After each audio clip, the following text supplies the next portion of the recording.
Hey everyone, Anthony, Not Cool in High School podcast.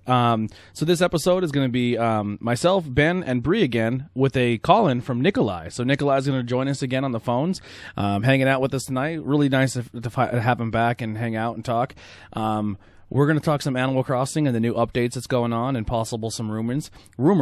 We'll talk some news about some delays in some movies, some Xbox, PlayStation stuff that's kind of new, about movies coming straight to digital, the cover of Madden, the title of the Venom movie, and possibly maybe another Japanese animation movie or Japanese animation comic book manga getting a live action treatment. So we'll cover all that in the beginning of the news, and then we'll talk about what we're into. So what we've been watching, playing, reading, and stuff like that. So enjoy some music here from Look Alive, and we'll see you on the other side of the other side of the music. What the hell am I saying? Jesus, it's late.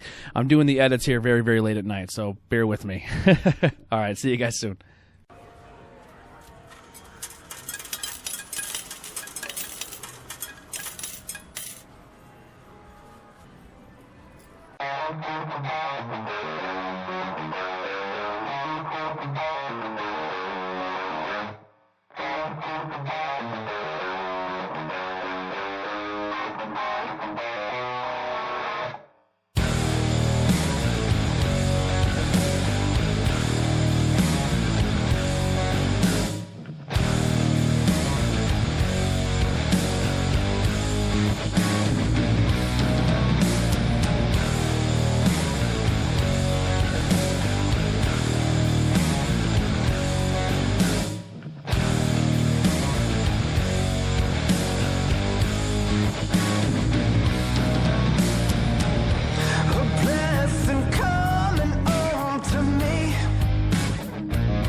Hey everyone, Anthony here, Not Cool in High School. We're back here over the phone once again, doing our COVID-19 pop culture podcast. Tonight on the phone we got myself, we got Ben, Bree, and then an old time guy who helped me start this whole podcast thing a long time ago.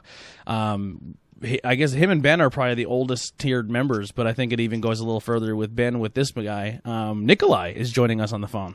Yeah. Yep. Hello. Nikolai is back. Hopefully he can join us more on the phone like this because it's always fun to have him back on.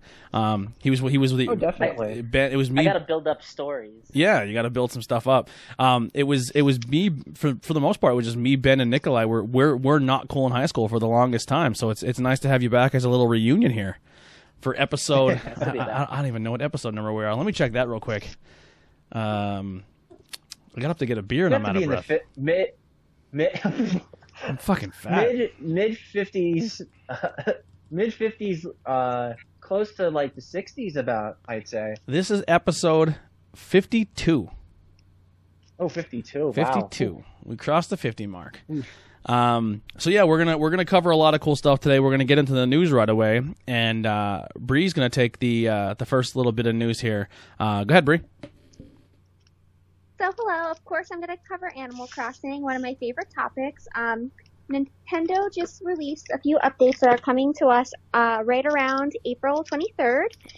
With Earth Day coming up, we're going to get Leaf back. He is a cute little sloth who, if you are Animal Crossing, fans who have played it before, you'll remember him. He sells a lot of different flower bushes and flowers. Well, he's definitely going to be doing that.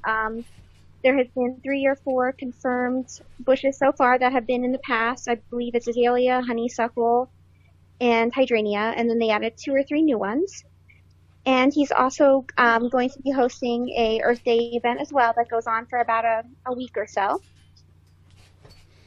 Now, a lot of this information was pulled out of a data mine, where people who take the game files and they'll kind of pull them out. So this is something that we kind of were hinted at for a little while. Yes, and they just confirmed it this week. So speaking of Leif, there's going to be a May Day tour, and then an International Museum Day. I don't really think he's too involved with that, but that's going to have more to do with Blathers. And then another exciting character that's coming back that many of us love is Red. He sells paintings, and you have to look at all of his paintings and determine the one real out of all the fakes, and then you would donate that to your museum if it's real. If it's not real, you're stuck with a fake painting.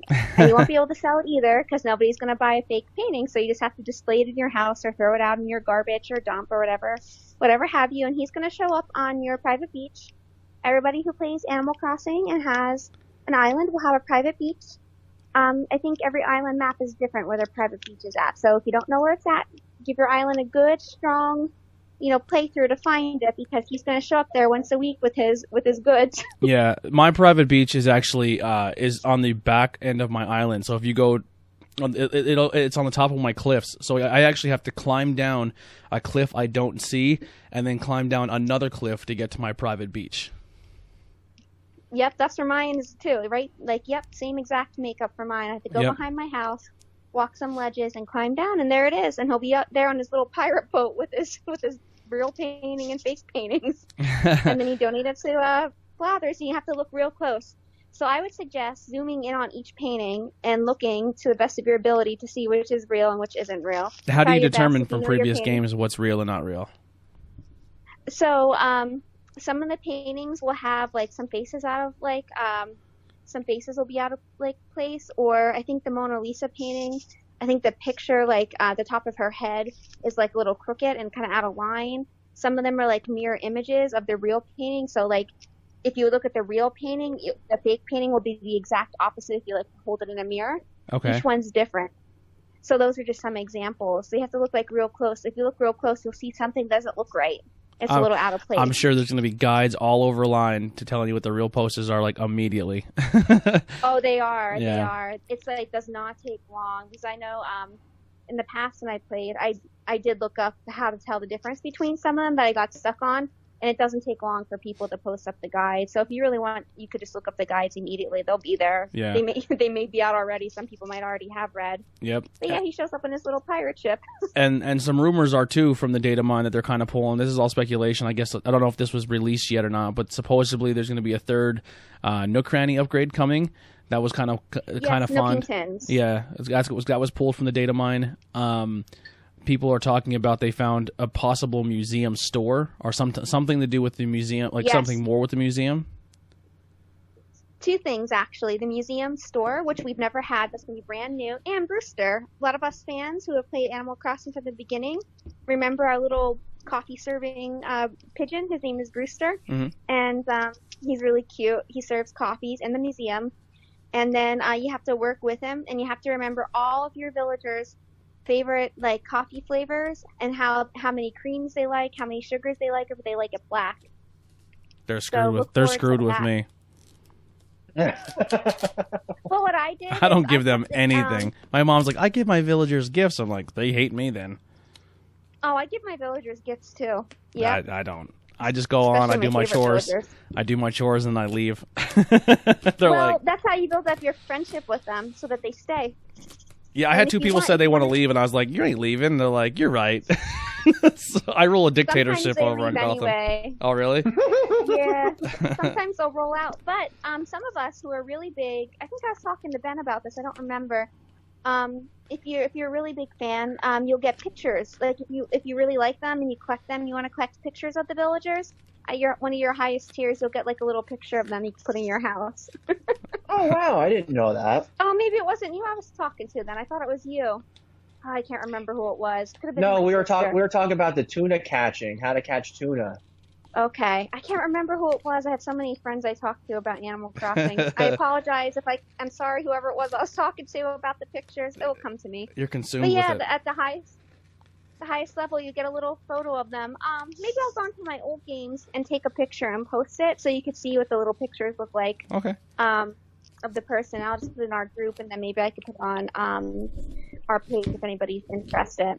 But yeah, so that's what we have coming, Brewster. So if you want, I used to keep a note section in my phone. I actually still have it from the new leaf. I could even post that so you could see what it looks like of how people like their coffees, and you help Brewster with that in the store. Awesome. In the cafe, in the museum.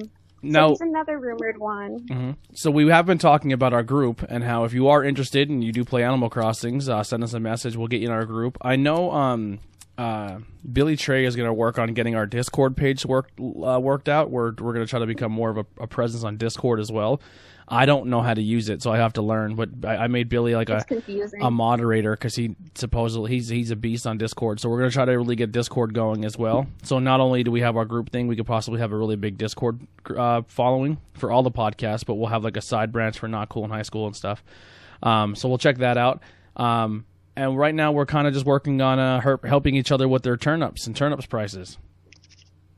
Yes, that have been horrible. Absolutely horrible. I think Eddie had the best prices today. His were selling for like $1.95. I would have taken that. His were good. Yeah, they were good. Is there one thing I wanted to mention? I'm sorry. Yeah, go ahead. I'm sorry. There's other people who may have played Animal Crossing in the past. So remember Reese and Cyrus? They're, I want to say alpacas that had a store in the last game on the DS. They're going to get married on Harvey's Island, and you can go and like partake in their okay, that's what wedding. That's what I was saying about the wedding. Yeah. Yes, you can go and partake in their like wedding festivities, take pictures of them, stuff like that. People really like them. They're a cute couple. So that will be going on in the like the whole month of June. I'm going to crash in that wedding. I'm going to crash it too. I'm showing up. I haven't been to Harvey's Island yet. My name is John. I am from a maple syrup company. I love maple syrup. I eat it on my breakfast. I put it in my hair for a little hair gel. Yeah. It was a quote from Wedding Crashers, if people didn't get that. I haven't seen that in a long time. I got dead silence. I was like, oh, okay. Some other quick news here.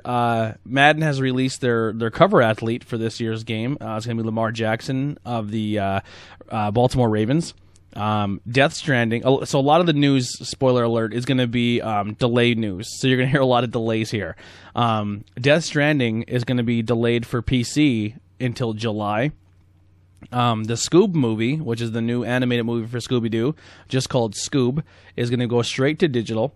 They are making a Hunger Games prequel movies. Venom is going to get delayed till June 25th, 2021, and that just officially got their title, which is going to be called Let There Be Carnage. One Punch Man is going to get a movie development. The people who are working on Venom are also working on One Punch Man. And the Batman movie with Robert Pattinson has been delayed till October 1st, 2021.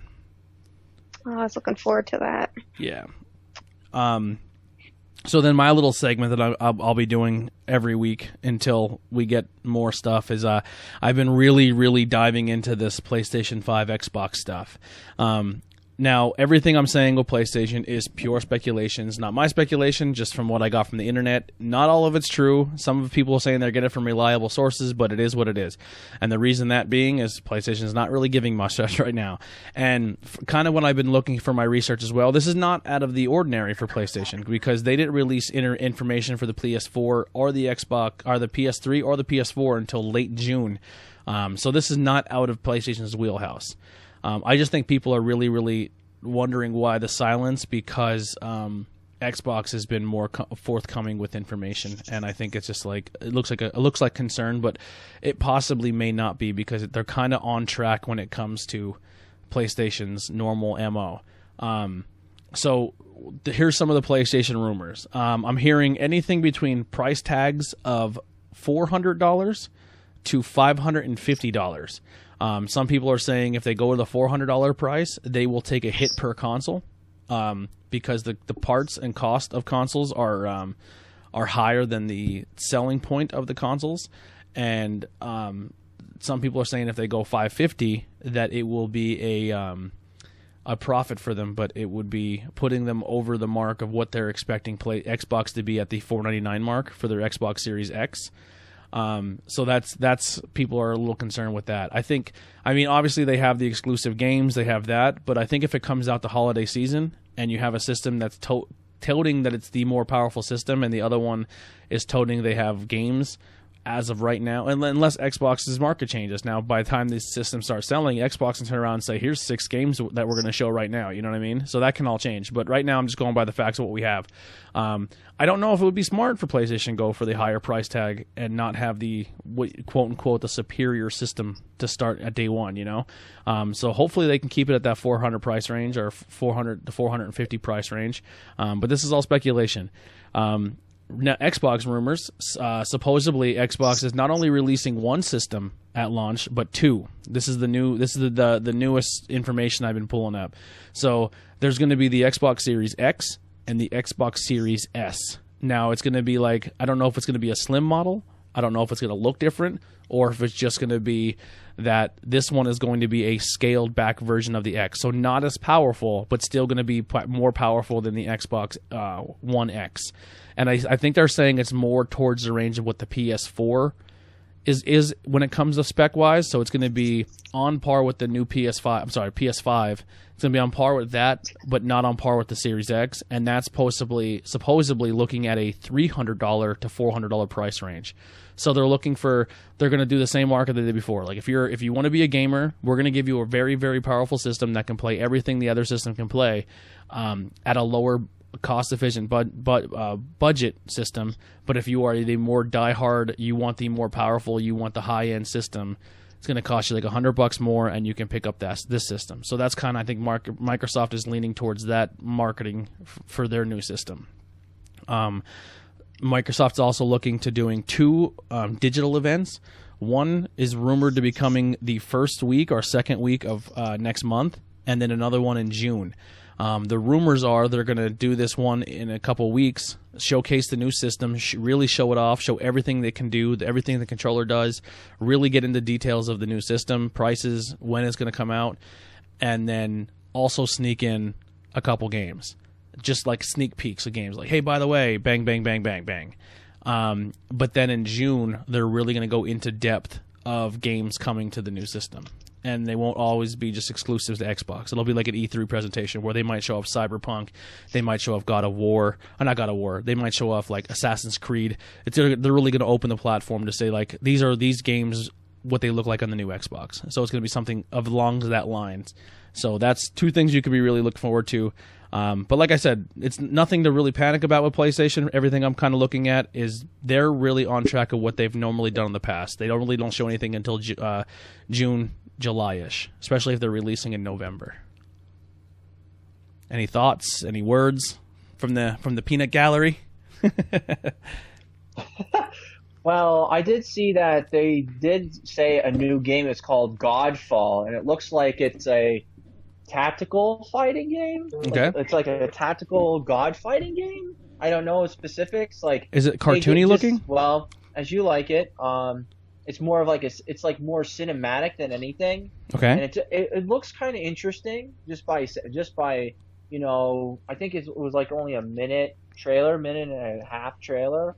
So I mean, I'd be quite interested in that, and typically, you know, buying into it, obviously. So Godfall is an upcoming action role-playing game developed by Counterplay Games and published by Gearbox Publishing. The game will be released on PlayStation 5 and Microsoft Windows in late 2020. It was first confirmed to release on the PlayStation 5.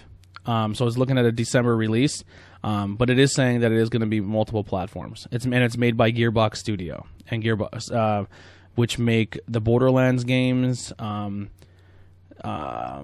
Gearbox Publishing has released, so like the people who make like Hello Neighbor and Borderlands are going to come out with this game Ben's talking about. It does look pretty interesting overall. I would definitely like to see it like in action because it did look pretty. Oh, you know, sorry, real quick correction. Hold on, sorry. No, you're good. So when I say it's coming to Windows PC, it's coming to the Epic Game Store. So it's going to be exclusive to PlayStation or Epic Gaming on your PC. It's not showing Xbox. So yes, when it comes to consoles, it will be exclusive to PC. It kind of looking at it, it kind of looks like what's that strategy DDO game that everyone plays right now. That's kind of like Roman mythology or Greek mythology. Gods of War? Or? No. It's like a top-down type game. Oh. It's really popular. Not sure, then. Yeah, I'm not sure. I forget the title of it. I can't think of it. Yeah. It kind of looks like that, but I don't see gameplay, so I can't really be the judge. Yeah. So anything else that you guys heard about the new systems, or anything you want to add to what we talked about last week of excitement, or what you're looking forward to?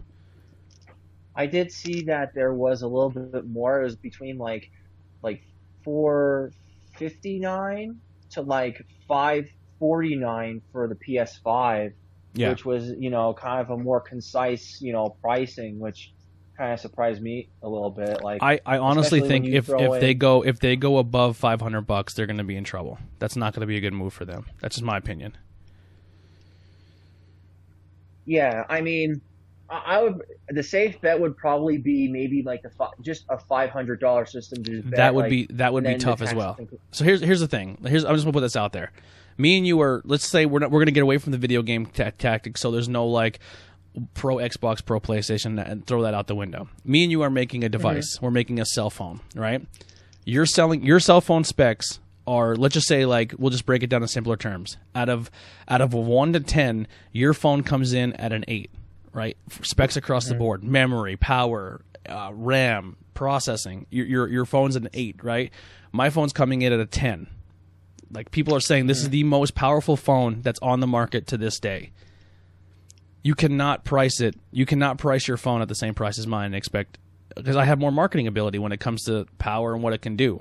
Like, I just think you have to come in a little cheaper, because you're like, okay, I'm not at the same level as this. I just think it's a bad move if they try to do the same price point as Xbox to start. They have to somehow come in cheaper. I know it's going to hurt their pocket if the rumors are true that it's a cost. I know they said they lost money on the PS3. Was it PS3 or PS4 where they said that the cost was higher than expected, but they didn't want the prices to go crazy high. I think it was the PS3, because that's when they said the system was going to be like $700, and people were like, no chance, and they dropped it down. I think it was. I could be wrong. Yeah, it's all blending together at this point. But yeah, that's kind of what I was saying before. Anywhere between $400 and $550 are what people are starting to speculate. Yeah. Yeah, and a lot of developers are saying from the rumors too. Like, obviously they can't go on the record saying it, but a lot of developers are saying, listen, man, both these systems are incredible. Like, you're not a loser if you buy one system or the other when it comes to what the game's going to look like. But what Xbox is able to do, these developers are very, very, very impressed with it. They're like, this thing's a beast. But you still have your loyalists. What's that? Unfortunately, you still have your loyalists. Like, no matter what, 100%. There's going to be that group of people that, $50 more for a quote unquote worse system. They're still going to do it because they love PlayStation. Yeah, they love Xbox. 100%. I just think it's hard to justify to a normal customer that you're paying. I completely get that. Yeah. Because honestly, me looking at it, I bought my Xbox because it was a 4K player, not because the game's running that other garbage. Yeah. So to me, as long as it plays 4K, I'll go with the cheaper option. Yeah. Yeah, and I think if that's the case, then you might be torn between the Xbox S series or the PS or the PlayStation. Yeah, but you might lean more towards the Xbox because you have more friends that play on that, and that's the thing that drives people to games as well. Is that compatibility? Is like, who can I play? Where can I go to play with my friends? That's a big deal too. And honestly, that's why I got an Xbox over just a 4K player. Yeah, because you guys and Brian and Kevin stuff were like, oh, well, we're going to go play Call of Duty and all that stuff. So, all right, I'll get the Xbox because it's a 2-in-1 deal. And look how much fun you've had. I mean, I've had a lot of fun. But you every now and then you'll play a game. You'll get sucked into a game. You'll try something out. You usually play like one game a year, 1 or 2 games a year if you're lucky. Yep. Yeah. The last game I remember getting you sucked into was Assassin's Creed, because it took place in Greece, and you were like hearing me talk about it every single night. You went out and picked it up. I watched most of it from you playing it. Yeah. So I was like, all right, well, I need to play it now. Such a good game. The new one's supposed to be all Vikings. That's the rumor. The new Assassin's Creed, it's all Vikings. That's the word in the street. But yeah, anything else with the PlayStation Xbox talk before we move on here? I'm still sticking with my PlayStation. I'm Yeah. one of those loyalists. Yep, 100%. And that's like I said, you can't go wrong either one. It really comes down to your game preference. If you want to what type of game you play, and you can't go wrong with either system. I prefer my Xbox over my PlayStation, but I will 100%, possibly not this year, but next year I will pick up the PS5. At some point in time, I'm not going to just own one system. Now, when it comes down to what games I'm going to buy more in my system, if it's a AAA that I can get on both, I'm going to get on my Xbox. If there's a game, the only thing I really buy and play on my Xbox on PlayStation is the exclusives. So, like if they make a new Uncharted, if they make a new, trying to think of a game that really caught like a new Spider-Man or something like that's where my PlayStation comes in handy because I play those 5 or 6 games they make during the console run, Like I have a PS3. Mm-hmm. The only games I own for that PS3 are the exclusives that I were only able to play on those systems. Right. That makes sense. Yeah, they have all the RPGs I like to play on the PlayStation. Yeah. So. And that's a huge thing that doesn't do it for me for PlayStation. I have a hard time with RPGs. I just have a hard time playing those style of games. Yeah, they're not for everybody. Yeah. All right. So with that being said, we'll get into what we've been into, what we've been doing with ourselves, and we'll let Nikolai go first because he's our returning guest / old co-host. So since you haven't been on a while, we'll let you go first. Some movies, some things you've been into, and we'll go from there. Okay. The floor is yours. Start with Lock and Key. I started out watching it on Netflix. I really like that Joe Hill was the writer for it, who's Stephen King's son, for those that don't know that. And after the show had ended, I found out that Netflix signed on, I think, for 3 more seasons, I want to say. Real quick, if someone hasn't heard of Lock and Key, just give us a quick synopsis rundown of what Lock and Key is. So, basically what happens is, in it, this is like trailer stuff. There is this family. They consist of mom, dad, and 3 kids, the 2 boys and the daughter.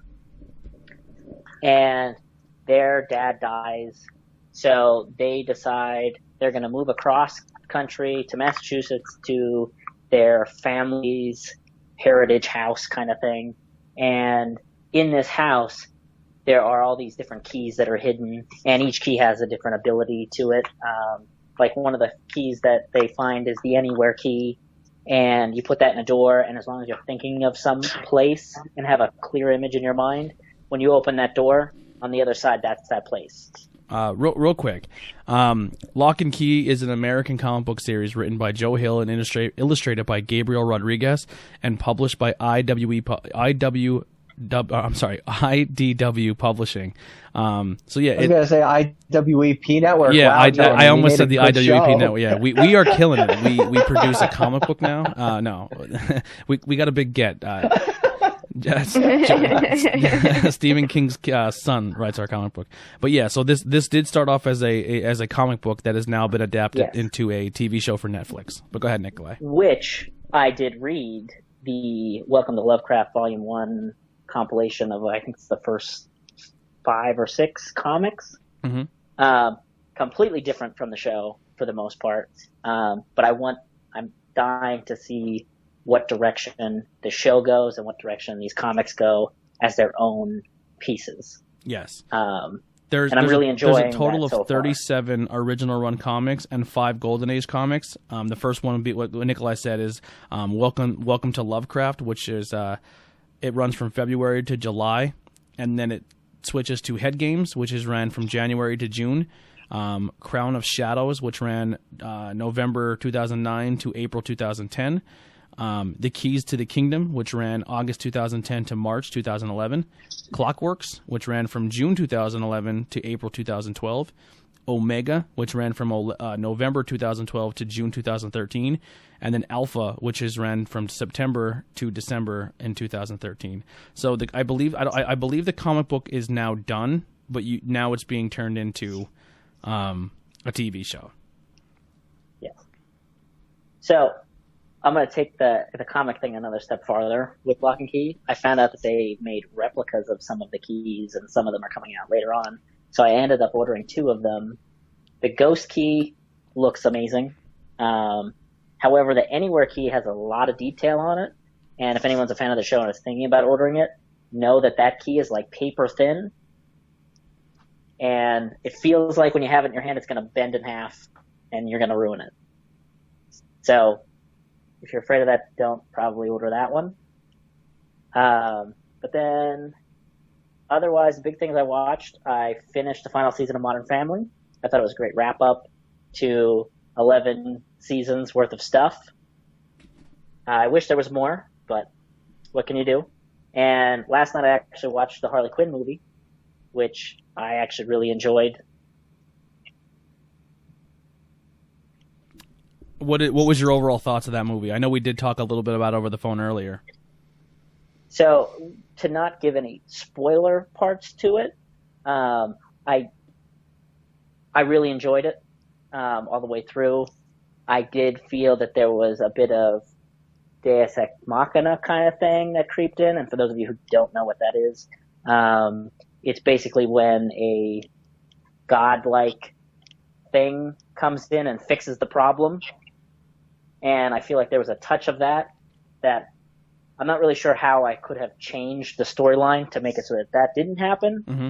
But I just felt like I'm not they were spoiling trapped. it. Yeah, I'm not spoiling it, but I'm going to come from it as a comic book fan. So I'm just going to say a character's name, and you're going to kind of get what Nikolai is coming from without spoiling the movie. So this entire movie has been pitched to you that everyone in the movie is somewhat a normal human being. Now, there is people in the DC comic book universe who are metahumans. They don't talk about metahumans. They don't talk about people having superpowers. They just kind of allude to this character having we'll say, a killer voice. Black Canary is in the movie. So if you are a fan of DC Comics, you are aware of what her ability is. They get into a pinch, and Black Canary uses her ability. So as someone who is watching the movie and doesn't know about the comic books, like more or less like Nikolai at this point, that point was like off-putting to him because it was like, where did this come from? Is this something that, because it wasn't explained, but if you're a comic book fan, you understand it. Yeah, I would have liked to have seen a little bit more of a build to it. Like at one point when she's singing, she breaks glass, but I've seen non-super powered people do that. Yeah. In movies and stuff. So to me, it was a big jump. Yeah.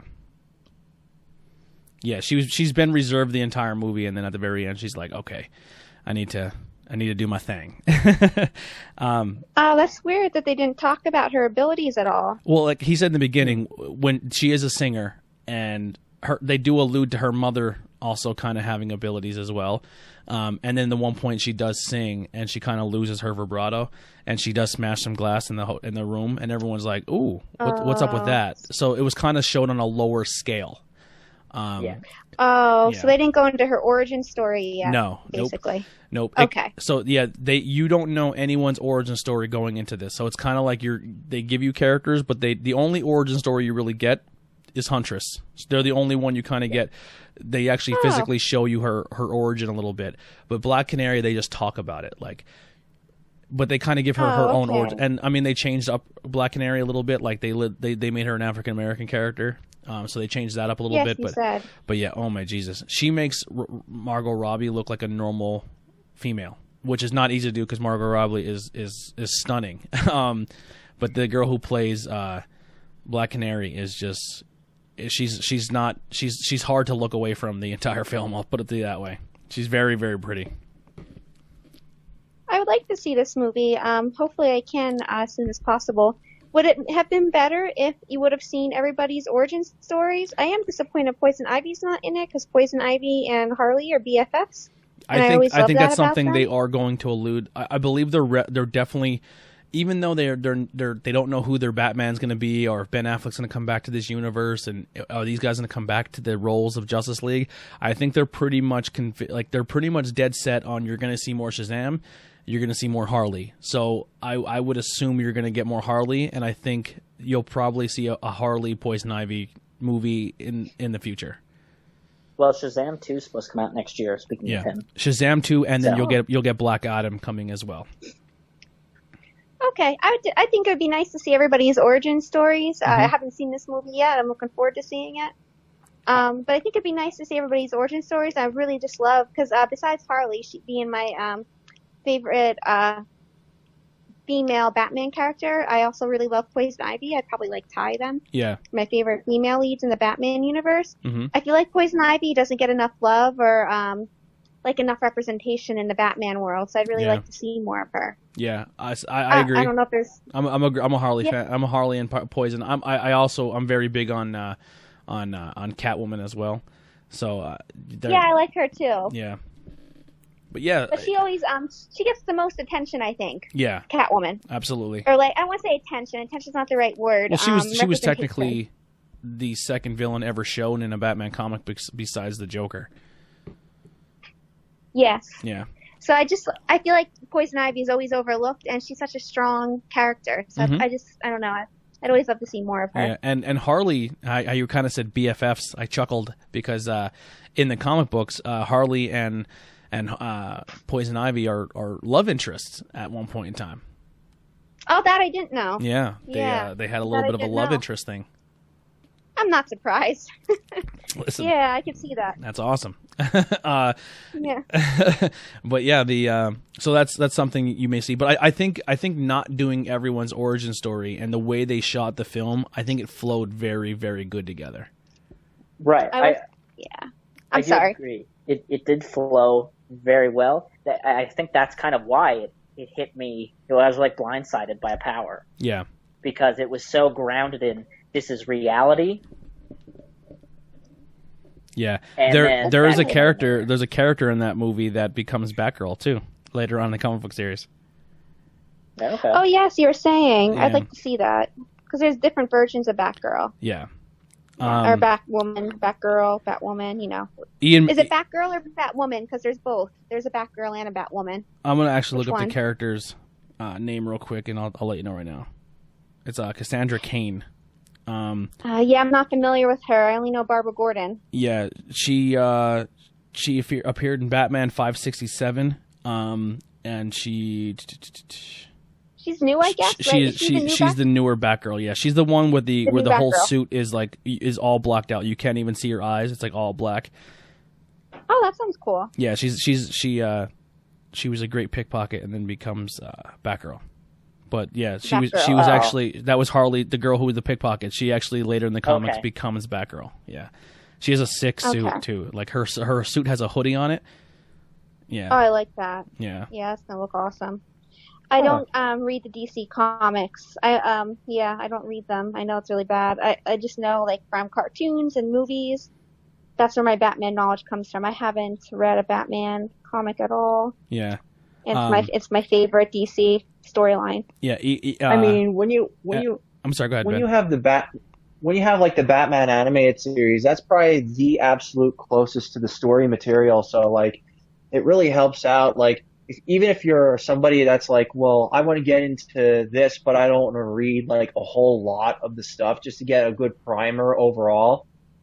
Definitely watching the Batman animated series really works out in your favor because it really shows all these characters justice just as a whole. I put a picture, like all your villains and all too. I put a picture of her in the group chat then, so you can kind of see what she looks like.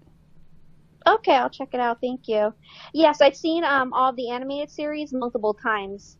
I've liked Batman since I was 4. Yeah, I was obsessed with those movies as a 4-year-old. And then I watched the cartoon about 5 million times. So that's where most of my knowledge comes from, just like movies and cartoons. Yeah. There's just too many comics to like keep up with. Oh, 100%. And there's so many arcs and. Yes.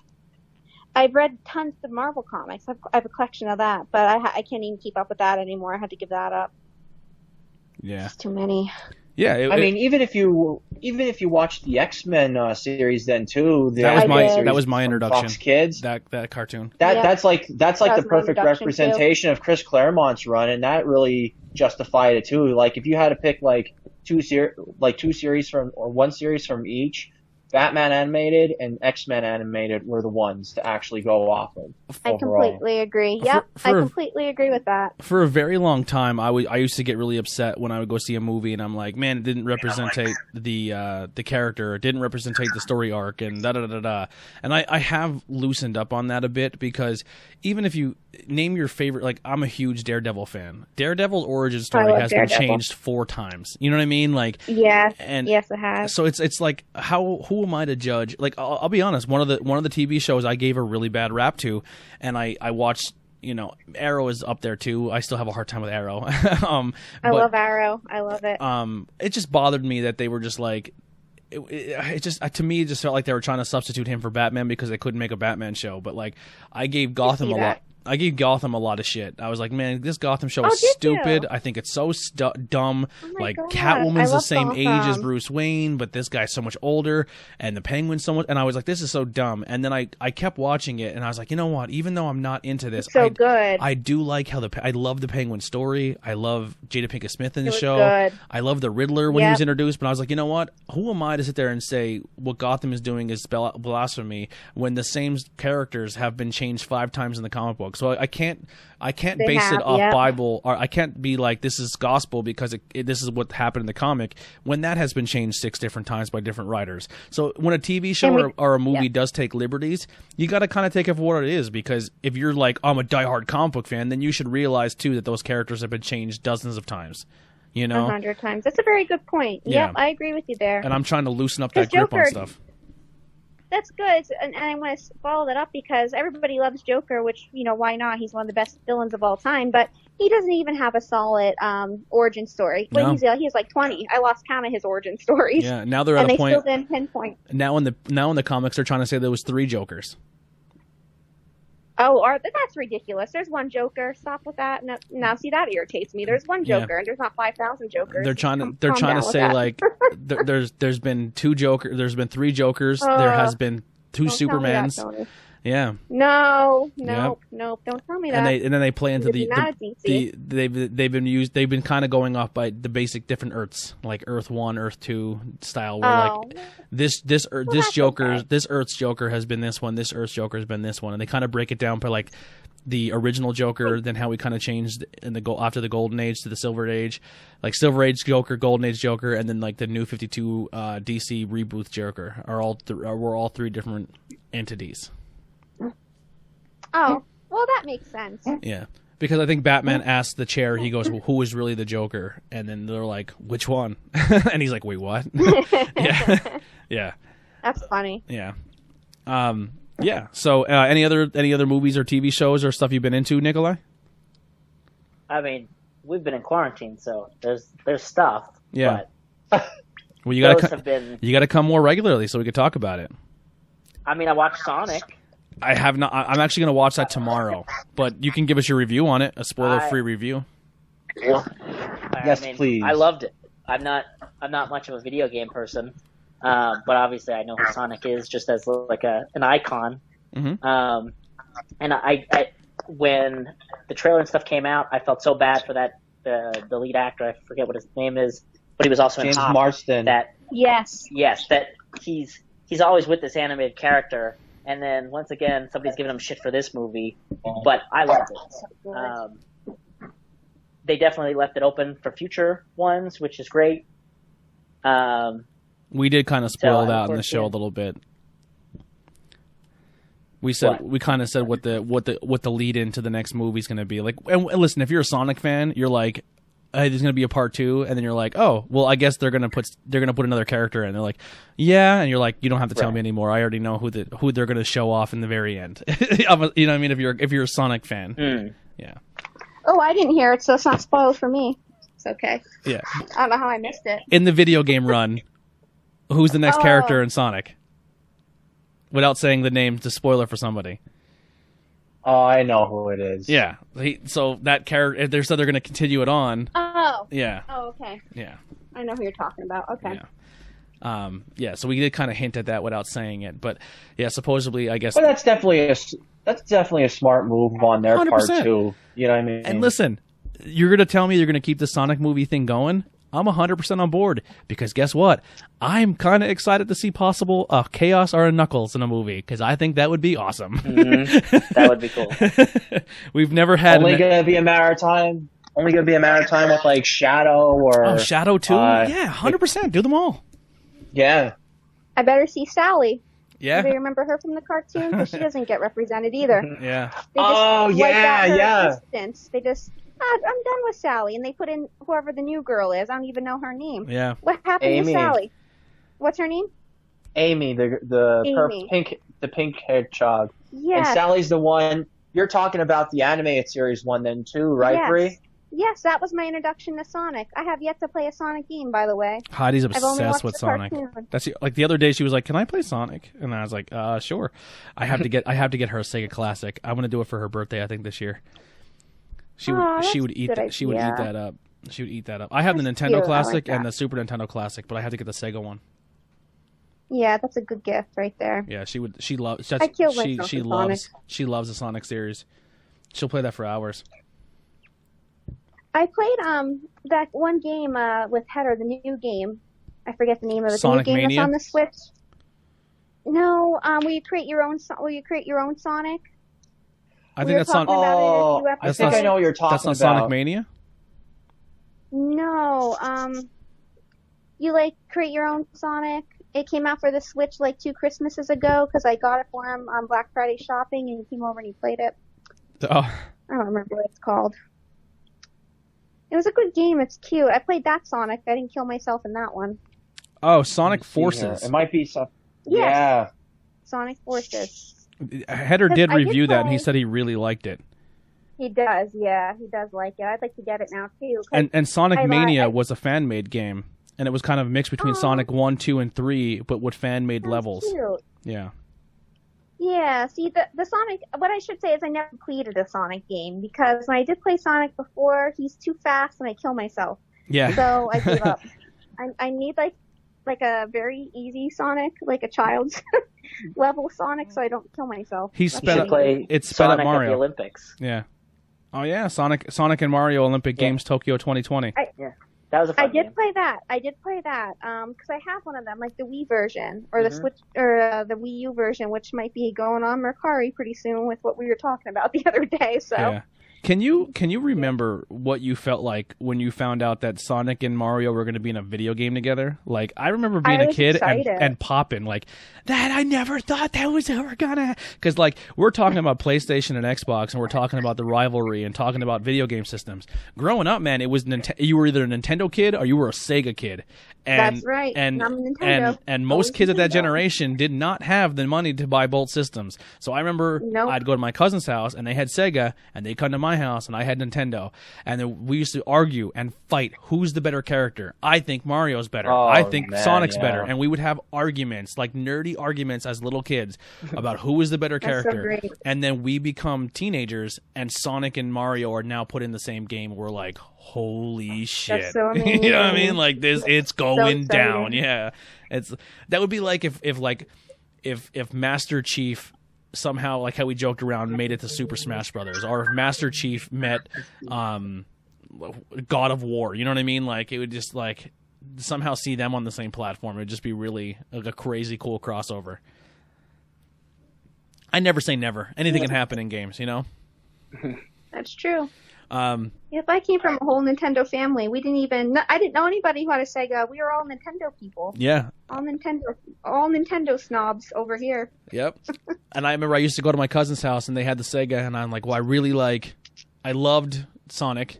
I loved Toe Jam and Earl, and I loved the beat 'em up arcade version of the X-Men on Sega. Oh. Yep, I didn't play Sega till I was much, much older. As a kid, no Segas, just Nintendo. Great system. Well, wait until I get my the video game room all set up, because I'm looking at some shelving in there too, and I'm looking to display all my Sega Genesis games I have. And apparently, I thought I had a lot less, but I had like 85 games then too. So Oh wow. all the stuff that I'm gonna have is gonna be like, I'm gonna have all my Neo Geo stuff displayed. my Super Nintendo stuff. You should really look into getting a stand-up arcade tab thing like Jason has, because that is so. I honestly think that would be right up your alley as like a game collector. I know. And put like all the modded games in there and have them all in there, because like honestly, man, the only thing I would change if I had money and I could put money aside to do exactly what Jason did and have all those games, I would do it. Except I would have a four-border. I would have it so 4 people can play. But listen, you cannot say that you didn't have a blast standing there drinking beers and stand up playing NBA Jam and all those beat 'em up games. That was a really good time. Yeah, I beat how many games that night too. Oh, I was so like, much kinda fun. psyched. So much fun. That you should Yeah. you should definitely look into it. I think that would be fantastic for your game room. A nice stand up arcade system. Put a bunch of games on it. It would be dope. I just sent a picture currently of what I have, and then I'm just going to do one more then too. The way Ben has it set up here is he's going to have like 2 different TVs going, like a retro TV, then a modern TV, and like so if one person's playing the system on this one, another person can play in the system. Like Ben's game set room is going to be really, really. It's going to be impressive. It's going to be a good time. Well, I'm going to have like kind of like the libraries. I figured my idea with hanging the television up on the ceiling. I'm definitely going to do that. Over the closet? I'm definitely going to do that. No. I'm flipping it around. So I'm going to have our backs facing the window, and then having the that 2 big outlets empty wall that you can see. Yeah, that's Yeah. how I'm going to go about doing it. Yeah, that For works. now, you know what I mean? And then eventually at some point when I get the basement all situated, I'll move that to the game room. I'll make it a little bit easier for myself. Mm-hmm. So the game room will be like 70s, 80s shag rug and fucking all like vintage stuff too. Yeah, it'd be fun. There you go. Yeah. That sounds awesome. So, is there any other movies or games or anything you've been doing, or any books or anything you read, Nikolai? No, not at the moment. I'm waiting for volume 2 of Lock and Key to come in, but other than that, I think I'm big gonna grab the from my digital site I partake in. I think I'm gonna look up for Lock and Key on there and read a couple issues. I have to go back and read Lock and Key, and I have to go back and read Umbrella Project, because I watched the first couple episodes of that show and I stopped myself. Oh, Umbrella Academy. Umbrella Academy. Yeah, so good. I was like, I need to go read the books because I really like this show. It was I didn't finish it, but it's such a good show. It's good. Yeah, it's such a good The show. singer of My Chemical Romance does that. Yeah, he wrote the comics, I think, too. He did. Yeah, Mhm. that's It's really awesome. good. He went to the Black Parade and came back as an Umbrella Academy. If you haven't watched That's that show right. on Netflix and you have time, go check it out. So the premise of that show is on this, I don't remember the day of the year, but on this certain day, I don't know the exact number too, but there was a number of women who woke up that morning not pregnant, Yeah. and at some point in the day, they gave birth to a child. Just out of the nowhere. Like the one scene, the girl she's a 16-year-old, 17-year-old girl. She jumps in a pool. She gets in the pool and blood flows everywhere, and she gives birth to a baby. Was not pregnant when she jumped into the pool, but because of this weird equinox or this weird event that happened, these women all gave birth to these children. And there's like, let's say 1,000 of these kids that this happened to. This rich guy went around and started snatching up as many kids as he could, and he ended up getting like 15 of them, we'll say. And out of those kids, they all had a special superpower. And he trains them to be superheroes for the most part. Yeah. But it's a really, really cool movie. It's our show on Netflix. I highly recommend it. great. It's fantastic. And it's once again a comic book. Yep. And they did approve a season 2 to come out for it too, because it was like in the air for a while, but season 2 is happening. Yeah. In case anybody was curious, because Mark and I were obsessed. It's such a good show. Such a cool show. It really is. The characters are so cool. Like, I don't know. They are. The one guy who's in that show, the one who can speak to the dead, he was in another show on we Hulu. love him. He was on a show on Hulu called The Misfits, and it was another superhero show where they got these weird superpowers, and he was a guy who couldn't die. No matter what you can do, he couldn't die. We heard about that. Fantastic. Yeah, we heard about Season that. 1 and 2 were fantastic, and then they got rid of him as a character, and then it got really shitty. Yeah, we like that guy. I don't know his name, but we heard about the Misfits, and we heard that it was terrible after he left. Yeah, I think we were the one who told we you that at weren't Steve's sure. party. Yes, Yeah. it was you who told us that. You should I'm check it sorry. out. You should check it out on Hulu. It's a really good watch. We will. Yes, Yeah. we'll add it to our list. All right. The only other thing that Nikolai has been doing with me has been slave work. I've been putting him to work for logos, and I really truly appreciate that because he's literally fantastic at doing it. He's so good at doing it, and I really Well, that's why I'm here now. yeah. Because I was already in motion. Yeah, I snagged him. I was like, I know you're available, so you just come do the show too. But also, we've been playing so much Call of Duty, and I'm someone who every single year I get Call of Duty because me and Kevin, our friend, we game share. So whatever Kevin buys and I buy, we game share. So we have a very large Xbox collection of video games due to that. So every year Kevin buys Call of Duty, and every year I bitch and complain and I hate it. And I Yes, you do. And I play it for like 2 or 3 months, and I cried to the point where I quit and never play again. And listen, me saying that this Call of Duty is fantastic. It is my favorite Call of Duty ever made. It's so much fun to play. What keeps me coming back is the challenges and trying to get done missions and unlocking operator skins and just playing with friends. And I could be playing deathmatch, not Kill Confirm though. Kill Confirm is the worst game mode of all time. I refuse to play it. I hate it. It's the only thing I bitch about. The only thing I fucking bitch about. But no, the game Warzone, so much fun. So I'm not gonna lie, I love when we play because when we play, we have like a full team of 6, and we have a great time.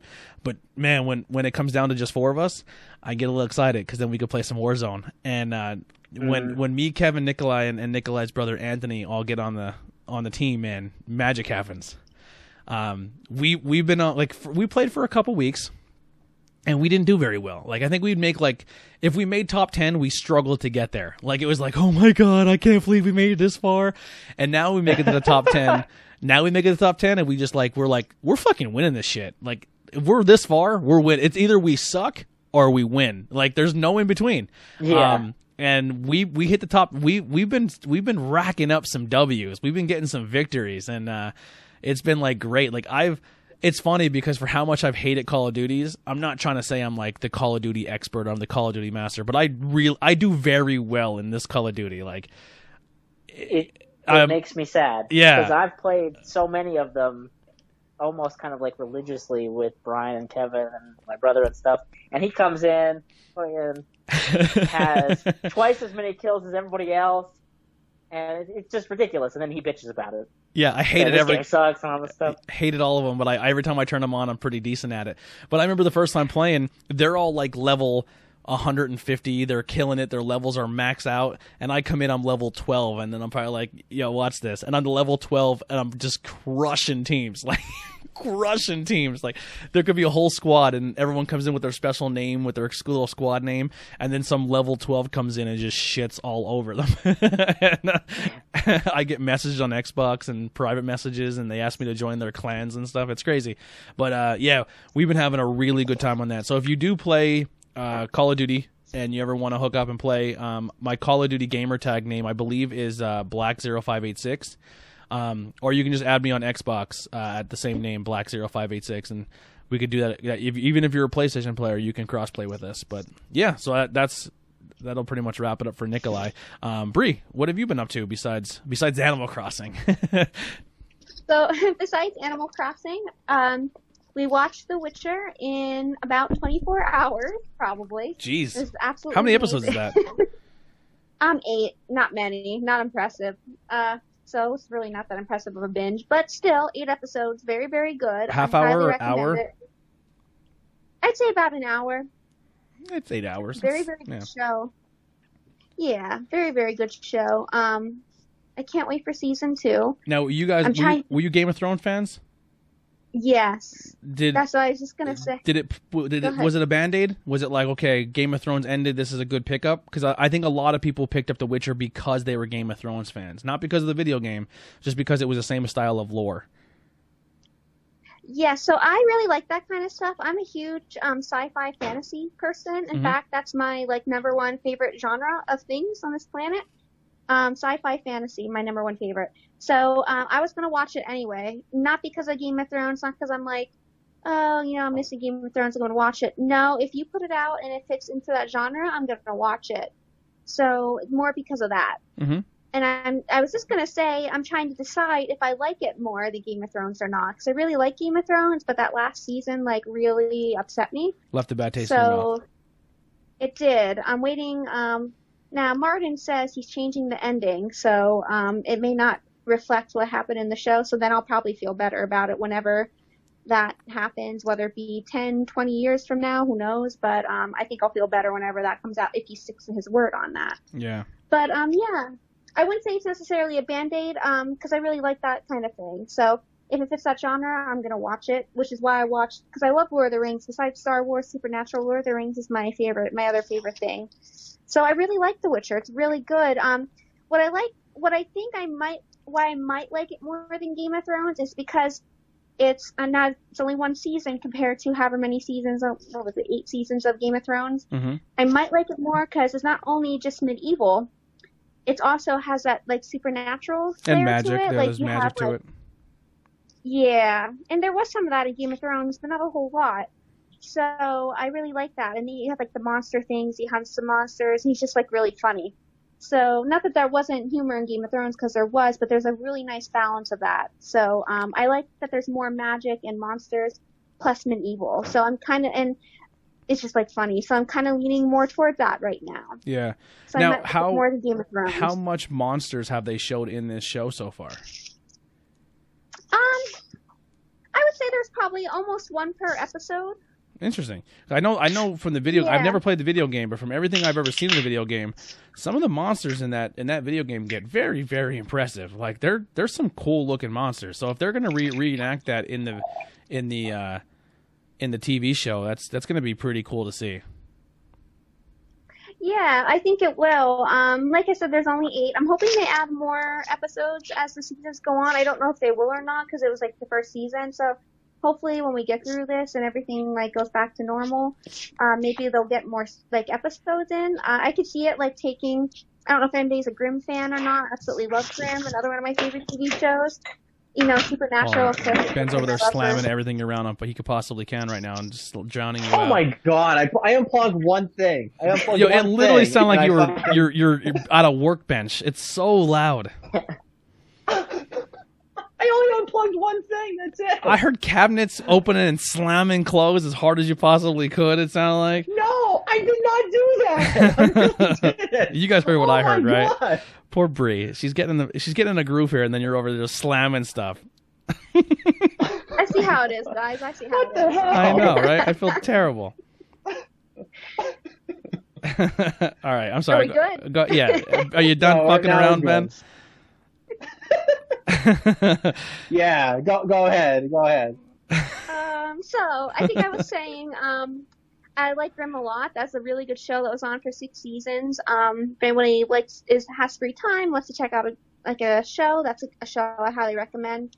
I'm hoping it kind of goes like that with like the monsters and things. They covered all kinds of monsters, same with Supernatural, all kinds of monsters. It'd be really neat to see that kind of lore, since that's what he does as a Witcher, hunts different kinds of monsters. Yeah. And he does a lot of time hopping, and it's kind of interesting. You have to pay really close attention to see where he's at in the timeline. Okay. So you have to see, is he current time, past time? He doesn't go in the future, at least not yet. So that's really interesting. Yeah. Now that's another Yeah, character a lot of too. people- Sorry, Ben, but that's another character too. That when that show first was announced and everyone's like Henry Cavill's going to play The Witcher, everyone's like, "Boo, So good. stupid! I hate it already." And What? I didn't hear that. Yeah, a lot of people were they were upset about it. And Wow. then they showed the first cinematic, like they even showed him how he's going to look, and people were still like, "No, I hate it. Oh, it's horrible. Oh my god, the horror." And then they showed that first cinematic thing of him, and people were like, "Wait a minute. Wait a second here. Henry Cavill might be the Witcher." Like people were then start jumping on board. It's like when people first seen Heath Ledger, they were like up in arms. It was the worst thing that DC could have ever done. And then they actually seen his work, and people were like, "Wait a second, this is actually really, really good." People enjoyed it. But yeah, when they first announced him as the Witcher, people lost their minds. I don't remember that. Maybe I just blocked it out because I really like Henry Cavill. I liked him since he was on The Tudors. I don't know if anybody ever watched The Tudors. I don't know if you guys like that kind of thing. I also really like historical fiction. Yeah. So I watched those kind of shows. I always hear about The Tudors, but never really like watched it. It was just kind of like, you know, hearing about it. That's all. Wasn't there very good. Another big actor came out of Tudors too? I remember. Did he actually play King? Or who was the guy who played? Yes, he did. John Rice. Okay, I'm sorry. John Rice Myers. John Rice Myers. I believe so. Yeah, I do remember seeing bits and pieces of it. Yeah, John Rice Myers. He's pretty big too. He hasn't been in anything recently that I know of, but he was really popular for a while, and I'm sure he'll be back because he's really good. Now, you won't recognize Henry Cavill in The Tudors because this was before he really bulked up and became like, you know, who we know, like really strong and muscular and things. Because he bulked up for Superman. He was like small. I don't know. I'm not being rude, but yeah, you wouldn't recognize him. He was kind of like average. Not being rude. Once again, I don't know how to say it. I don't know how to say it. Yeah, no, that's respectable. You'll have to like, and I think that deserves credit because he put a lot of hard work into that. Mm-hmm. Yeah, that's one thing you can never knock him for is when he takes a role on, he's gonna go for it. And I think he was a perfect cast for The Witcher. I never played the video game, but as a result of this TV show, I'm gonna go out and I'm gonna buy these video games. I'm gonna play them because they are my kind of video games. RPGs. For everything I've read is that you can pick up from The Witcher 3 and be fine. I guess they give a really good backstory of everything that's going on, and if you play from Part 3, and you can pick up Part 3 and all the DLC. So I guess it came out with some really, really, really good DLC from what everyone said. It's pretty much people are excited for Cyberpunk because of The Witcher, because the same developers who made The Witcher are also making Cyberpunk. So a lot of people are like, you know what, like The Witcher gave us hours and hours and hours of gameplay. So it was one of those games that people revere. But you can pick up that that game is always on sale, and you can get the game of the year with all the DLC for like $20. It's just something you can always get. It's just not a hard game to find. I have it downloaded. I haven't started it yet. Yeah, I kind of want to pick up on The Witcher too. Yeah. And I mean, realistically, from watching Henry Cavill like play Geralt and going through his interviews and all that, I really understand like how he really is, and like he really takes his stuff seriously. So yeah, it really helps him out in the long run. It kind of reminds me of like how, not as extreme as like Heath Ledger, but how Heath Ledger wanted to make like make a great Joker, a memorable Joker. Like he does that with Geralt, and it, without even, reading the books that originally came out or even playing the game, I know for a fact that he's going to be, he's going to be a good character and people are going to remember him in the long run for this. Yeah. I completely agree. And I know you guys are like, I don't want to assume, but I know like you're a big like DC guy. I just found Superman kind of boring. But I like him. Mm-hmm. I thought Henry Cavill brought some edge to Superman because he's like so boring and like he's so too white bread. The character of Superman was too white bread for me. He was just he was too much of a Boy Scout. I was like, I hate this character. But I loved Man of Steel. That's how I feel too. I loved it. I thought he was fantastic as Superman. Yes, like he breathed new life into Superman, and that is kind of like, once again, I grew up watching Superman, watched the cartoons, watched the movies, but I'm just kind of, he's like my least favorite superhero ever. So boring, blah. Yeah. And I knew like you're a big DC person, so I didn't want to offend you, but I know tons of people are just like in love with Superman, but he's so boring. Yeah. But like he brought edge to Superman. I'm like, wow, like I really like him. I already liked him from the Tudors. Yeah. But I'm like, wow, I really, really like him. He just breathes new life into him. And then now he's in The Witcher, and I was like so excited when they casted him, like, he's gonna be great. Mm-hmm. And then I know Andy, he's not on tonight, but he was telling me like how much of like a fun geek he is and how he paints like Warhammers. I follow him on Instagram. I don't know why I didn't see it, so I like went specifically, the Warhammer miniatures. That's a game.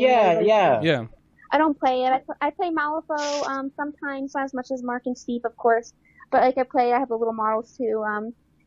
And like, so it's kind of like that, but I was like looking at his work and he's really good at it. I don't know if anybody's bored and wants to check out like Henry Cavill's work, but he does amazing like artwork with his little miniatures. That's cool. He's really, really good. So he's like perfect for The Witcher. Mm-hmm. So all the naysayers, I hope they feel bad for what they said. Yeah. Because he's amazing. He's amazing. I really like him. Yeah. Once he actually donned the suit and he actually started playing the character of Witcher, all that negative backlash disappeared. Like people like deleted their comments like, nope, I never said that. I was always on board. I supported this since I the don't know what beginning. you're talking about. Yeah. I never said that. I have no idea. Yeah. They should feel bad. They should They feel said bad. the I fight. really They like said the them. fight scenes in it are fantastic. They are. They're really, really Oh good. yeah. They're really good. Same with the And you Harley see, Quinn like, movie. Wait till you see the fight scenes in that movie. They're so good. I'm looking forward to it. They said the same team that did the John Wick fight scenes are the same team that did the Harley Quinn movie ones. Oh wow. Yeah. I'd believe it. Yeah. They will be Oh good. my dude, she breaks bones. She fucks people up. Like, but it still has the Harley humor. Like she does a fantastic job as Harley Quinn. Like, I think when it all said and done, when people think of Harley, they're gonna be like, it's Margot. Like Margot is Harley. She is Harley. I Yeah. agree with that. She's really, really amazing. I like her. I like how she keeps the Harley voice, but she kind of makes it her own too. Like she's not doing Tara Strong's exact voice. She takes a little bit of it, but she makes it more of a Brooklyn accent than or like a New York accent that she does a Harley. Like she kind of she does her own spin to it, which I enjoy a lot. Yeah. It's enough to, if you closed your eyes, you know exactly who she was. Yeah. As like Margot Robbie doing it, but at the same time, it's like it's hers. Yeah, like you were 100%. saying. Yeah. So, Yeah. I'm sorry. Go ahead. I was gonna say, so besides The Witcher, I finally finished Sherlock. It's an amazing show. I really, really liked it. I'm sad that it was only they called it series instead of seasons. So I was sad it was only 4 seasons or series, but it was amazingly done. I know I'm kind of late to the show with that one, but I really, really liked it. It was just so well done. Brilliant story, good acting, just really, really well done. So I finished Sherlock. Mark had watched it a while ago, so that was really good. Who plays Sherlock? Benedict Cumberbatch, Oh. who does Doctor Strange. I thought so. Yeah. Yeah, so he does it, and then I'm sorry, give me 1 second. I have to put Leia out. I don't know what she's doing. She's like this tiny little dog barking. She never barks Yeah. at 5 pounds. I don't know what she's out here doing. Give me 1 second. Leia, what? That's something else. Yeah. Do you guys remember that at all with when they announced Henry Cavill as The Witcher? The people kind of that were upset by it. Does that ring a bell to anybody? I don't. You know, I never really was interested in The Witcher, and like, you know, there's certain things that like I'm kind of late to the party with, or like I'll just go on a whim and watch it, and I'll be like, you know what, I'll roll with it. You know what I mean? I'll see how it goes, and you know, without even like knowing about, I only knew like from the video game series, but like just from him just being on screen, and like I was really geared up to see him more than anything versus like taking like that Citizen Kane approach. Yeah, it's a dated reference. I don't care. Where you're doing different perspectives of other people. So, I mean, I was kind of like psyched just to see how he would go about it. I'm like, if I watch it and he's like, if it's awesome and they hit a home run the first impression, I'm rolling with them the whole way. Mm-hmm. So like, I certainly didn't mind him. Like, and people are saying, oh, Henry Cavill. I'm like, you know what? I kind of say this, like, oh, he was Superman. Oh, well, and that movie was okay. You know what I mean? But I'll be like, I'll give him a shot. Dude, you guys know, like, I'll be the first one to make fun of Superman and call him boring and say he's the worst character of all time. I fucking loved Man of Steel. I thought it was a good movie. I really liked it. I know a lot of people don't like it because they drag on and there's a lot of dialogue. But I'm also a huge Tarantino fan. I'm a huge Kevin Smith fan. So if my movie has dialogue in it, I'm not necessarily against it. I kind of like it, especially if it's done right. Like for example, the new Rob Zombie movie, 3 from Hell. They try to do heavy dialogue in the movie. And the dialogue in the movie doesn't seem natural. It doesn't seem real. It doesn't seem as good as it when it's done by a Kevin Smith or it's done by a Quentin Tarantino. Like, Quentin Tarantino can film a scene, and Kevin Smith can film a scene with 2 actors talking about the stupidest things of all time, and it seems like a natural conversation, and you're intrigued by it. Like, they do it. Right. So when Man of Steel or DC movies do that, and they rely heavily on the dialogue and not so much the explosions to tell a story, I like it. If it's done right, yeah. Okay, Tony, let me give you a good question. Let's rack your brain a little bit. I know, like Superman isn't your favorite, but between the 3, there could be 4. I'm not really certain, but out of the 3 Supermen that played, we're talking Christopher Reeve, Brandon Routh, and then Henry Cavill. rank them, best to worst. Henry Not Cavill. best to worst, but like Henry Cavill's number one. Number Mm-hmm. two would be Brandon, who played Superman in the I guess the newer versions of the movie. I mean, Christopher Reeves. Mm-hmm. I mean, if you grew up in that time, I can see how people are like, "Oh my God, Christopher Reeves is a Superman. That's the best Superman of all time."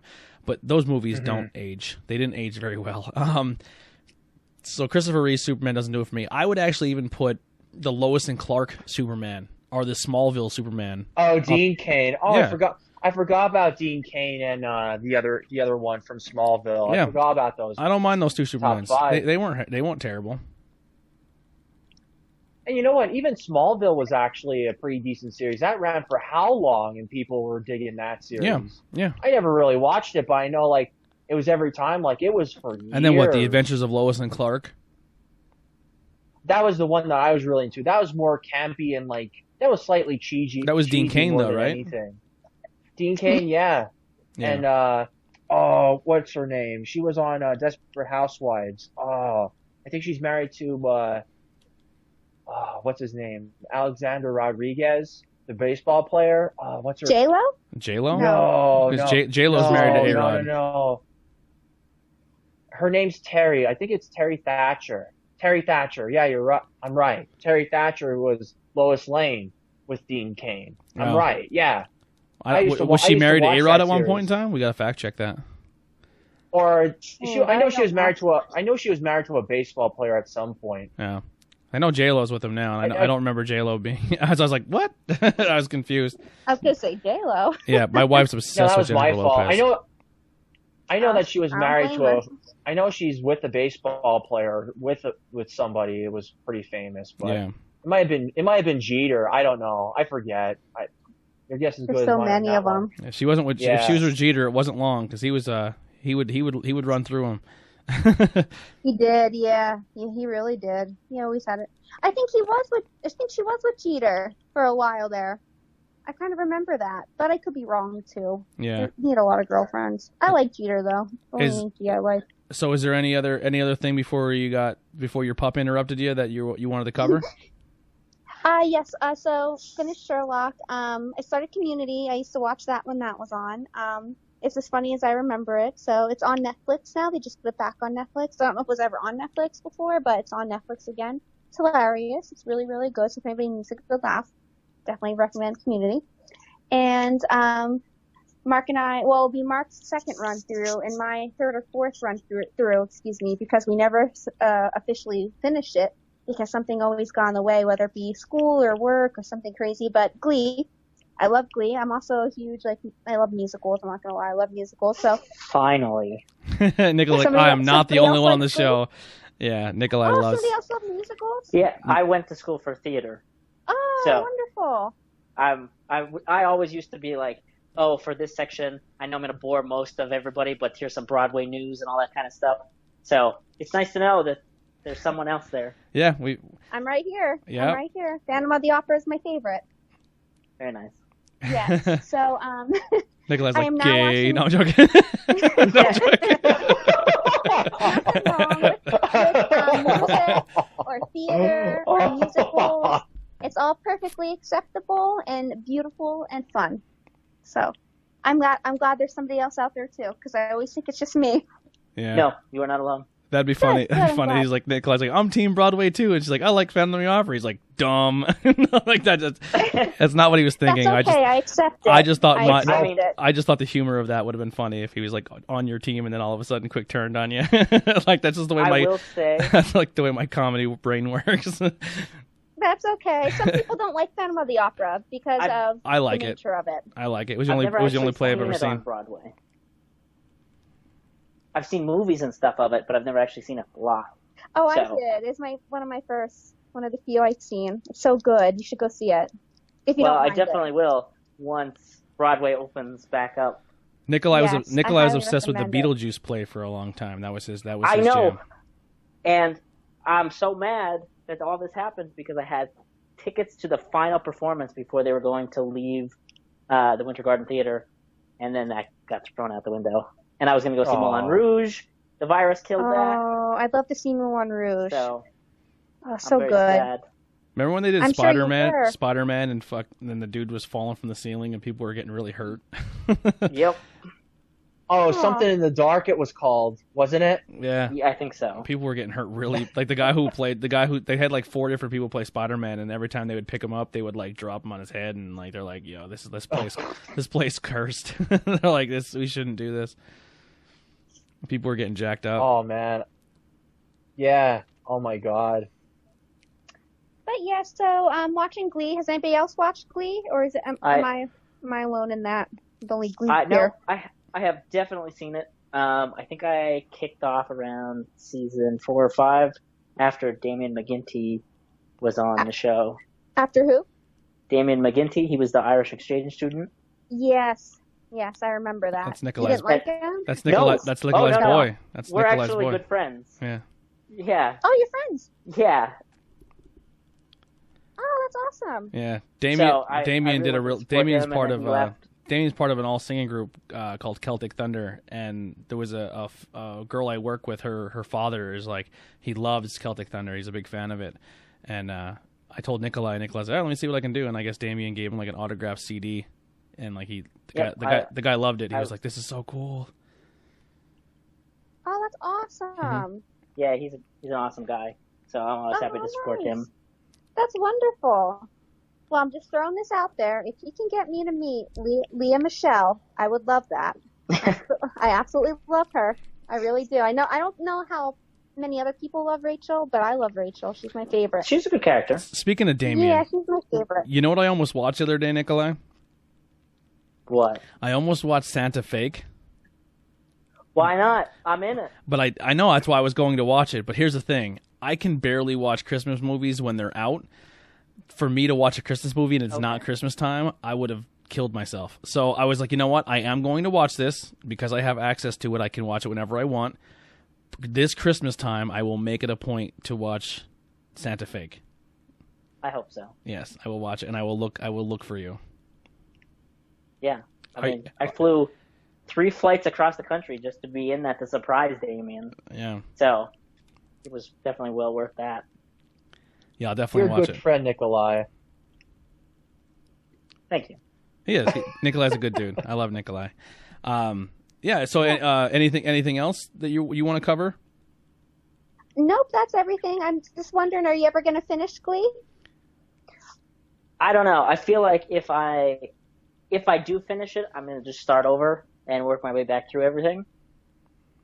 That's what I'm doing. I do own all of the seasons, so it's not going to be difficult to start and go.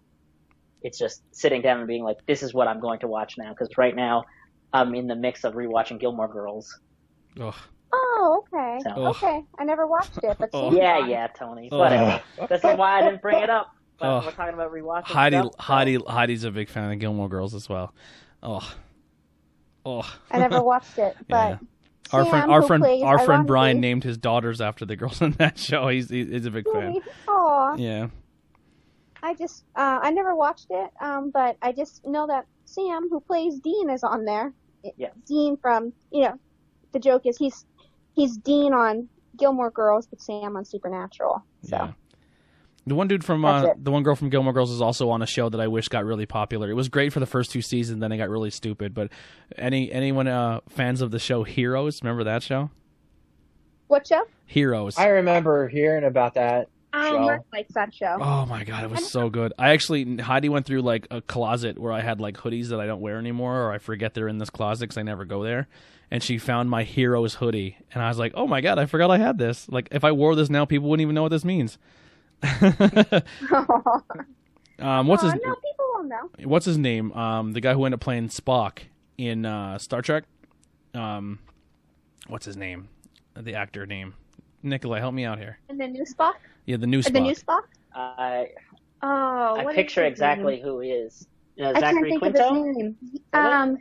I believe he was one of the first What was it? actors in that time to really come out and say he was gay too. Like that was a big deal He for is. people. Yes. Yeah. He is gay. Wait, are we talking He's got new? black hair. Yeah. He's in American Horror Story too. Yeah, he was Yeah. American I Horror. Yeah, he plays the villain in the show, and he's fantastic. And then the kid. I heard that he was really good. Then the kid from Gilmore Girls, and and he also he's in that new show with Mandy Moore. Yeah. He plays Zachary Quinto. He plays in it, and then Hayden Panettiere's That's what in it it. is, Zachary Quinto. Yeah. It was a good show. He's good. He's a good actor. Yeah, he's a good actor. Maybe one day I'll get around to watching it. I was in the same bathroom as what's her name? Hayden.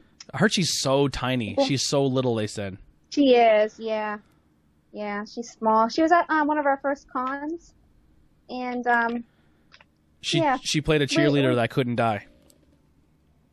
That's what Mark said. Yeah. I was gonna get around to watching Heroes, but they canceled it before I could get into it. I was like, oh well. Watch the first 2 seasons. You won't be disappointed.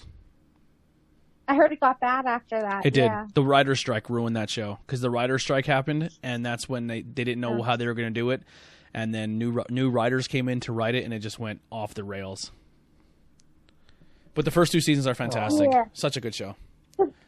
Yeah, and I think because I remember Lost was big during the writer's strike, and I think it affected Lost. It affected The Office. Mm-hmm. A lot of good shows. Yeah. All right, Ben. What have you been into?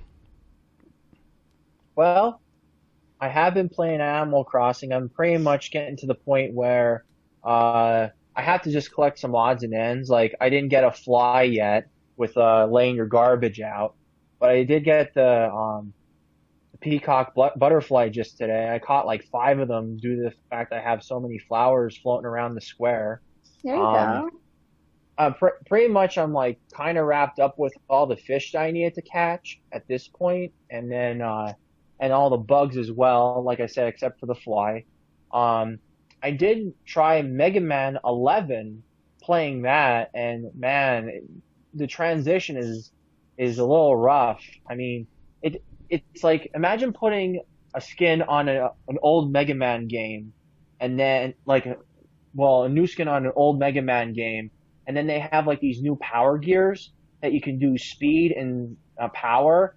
Power usually just boosts the attack, and then the speed gear, it just slows down time, so you can, defeat enemies that are a little bit faster, and you can maneuver around a little bit more. Pretty interesting mechanic for a simple game, a simple yet difficult game.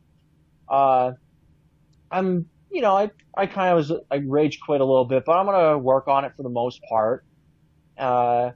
As far as shows go, I didn't really get to really watch entirely too much.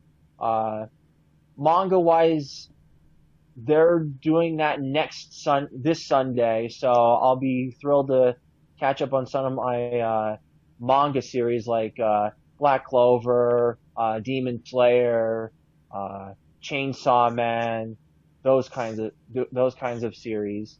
And I've been mostly working on my game room, and I pretty much cleared out like so many boxes and all that then too. So I know I just posted in the chat like 2 pictures of where I'm at currently.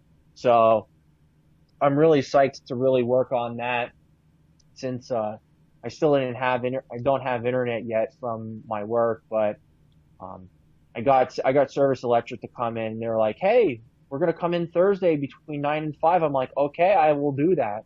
So chances are I might be starting back up on Friday at work, and then just basically working on the room and going from there. So should be fun. Nice.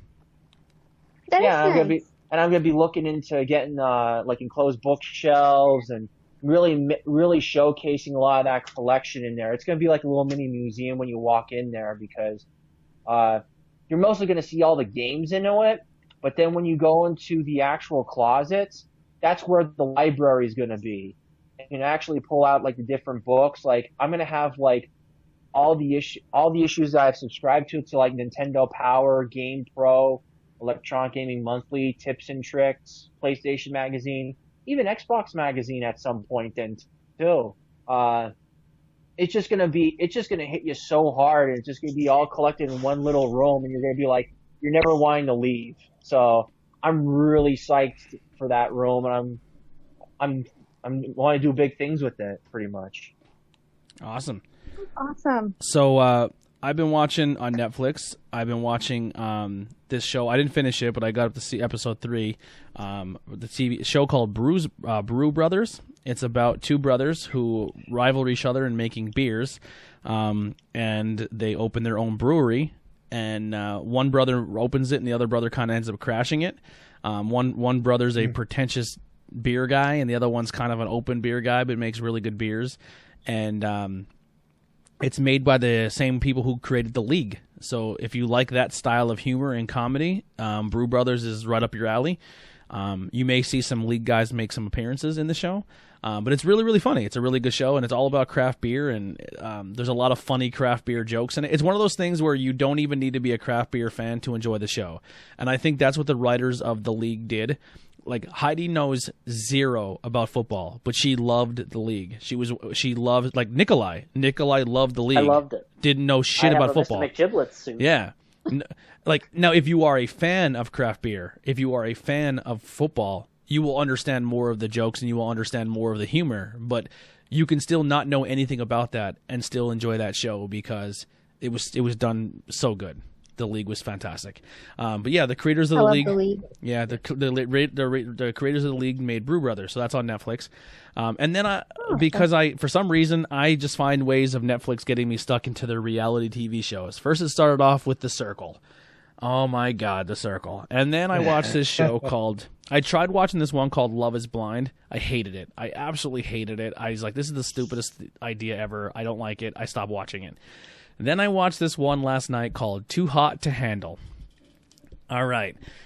Reality show meets social experiment. I'm in. So I did see like a little bit of the previews, but I'll let you take that, Tony. Yeah. Yeah. So Too Hot to Handle is they take these really attractive people and they put them on an island resort. And the whole premise of this show is they are getting people who have struggles with relationships and building relationships and actually getting to build connections with each other. They are just human beings who just like to have sex and move on to the next one. And everyone on the show is very, very proud of the fact they do that. And they all think they're going to the island, and that's exactly what they're going to do. It's a sex island. They're just going to go have a blast. Oh, God. So they all go to this island. They're there for 24 hours, and they have just Sounds this like party, drama. right? Now, here's the shock thing. For how many people said and talked how much they're into sex and just one-night stands, they had 24 hours to do whatever they wanted. And I think only one person kissed. Everyone else kind of stayed chill. They just kind of got to know each other, which I thought was kind of weird. Like, you know what I mean? It is weird. Yeah. If it was me at that time, like when I was not married, I would have probably did some stuff in that house that first night. You wouldn't have stopped me. But so after 24 hours, they have this little communication device. It looks like an Alexa, but I don't want to say it loud because I don't want to set it off in my kitchen. And it's called Lana. So this thing turns on, and it's like, hey, by the way, welcome to the island. Here's the rules. You, as a collective group, will win $100,000. The only stipulation is you cannot masturbate. You cannot have sex. You cannot kiss. You cannot have any sexual physical interaction. So there's no boob touching. There's no butt touching. There's no, let's just say, finger intercourse. There's no oral intercourse. There's no sex. No like nothing. None of that. You can hug. You can hug. You can kiss on the cheek. You can like do stuff like that. It's just like pretty much taking it back to preschool, like what you would do if you were that young. I mean, some people kind of cuddle and you'll see like maybe a hand touch a butt, but they don't really stress that too much. But the rest of the stuff, none of that. And like I said, no self-love either. So, and every time you break that rule, there's cameras everywhere. Every time you break that rule, it's a deduction in money towards everyone's prize pool. Oh. Yeah, so one guy pretty much says, F it, I'm kissing this girl, she's super hot. And the next day they're like, someone broke a rule, and it cost you $3,000 for a kiss. Oh my God, that's a lot of money. Yeah.